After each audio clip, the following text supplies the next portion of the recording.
are back in the beehives. We are going to be cracking open our big Honey Girls beehive today. So, because they're on fire. These girls are wild, they're growing like crazy, and we're going to be splitting again. We just set up a new hive over here, and we are going to be splitting the big hive into there, and we're going to check on the other girls as well. So let's get into it.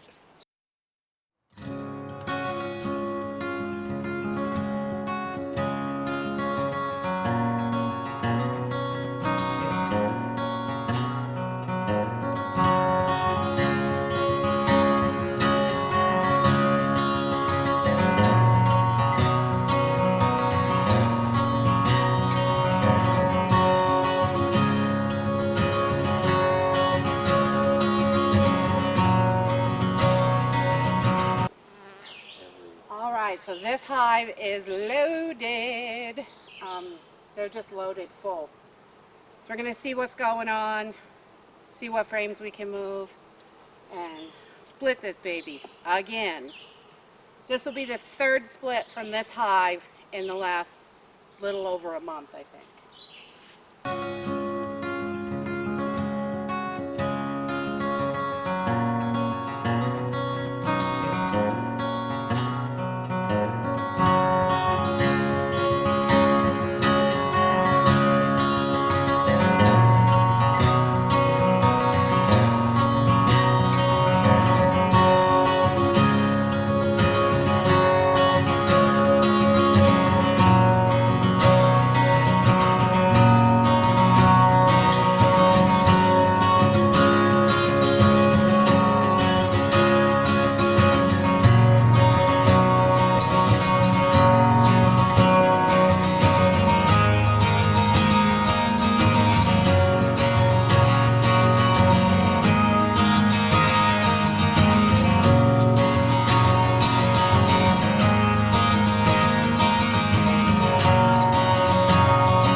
Okay, so we're doing another walkaway split. There's no queen in this box, but there are tons and tons of fresh eggs. So, cross your fingers. Our walkaway split that we did a little over a week ago has 2 capped queen cells. This is a picture of them. And They're doing awesome. They had a little bit of robbing, but we were able to stop it, and they're still doing great. And they didn't really lose too much, but those nasty other bees were trying. And this is the hive that is building the queen cells right here. And we moved them last night. So when the queen comes out, she can fly off and do her mating flight and return to her own home without getting mixed up in one of the other nukes, because three of them were the same right next to each other. So we moved this one over here just to make it easier for her to find her way home once she's made. Okay, this is our pollen dance hive. We've already split this one once this year, and so far it's doing great. So we're just jumping in to see how they're doing and see what they're up to. Haven't been in for a week or so.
So everybody's looking great. We split our big honey girls hive. The pollen pants hive it's cooking along. It's going slow. They've got 2 queen cups in there. We're going to let them do what they're doing. And the 2 small nukes that we separated out, we split from those 2 hives earlier in the month, are doing great. They're making progress. We're really pleased with that. And we purchased queens for those, and we found fresh eggs and larvae in both of those. This is the split from the honey girls this morning, and this one is a walkaway we did a little over a week ago, and it has 2 queen cells in it that are all capped off. So cross your fingers, get it a good queen out of here, because that queen is amazing. So hope y'all enjoyed this video. Have a great day. Bye.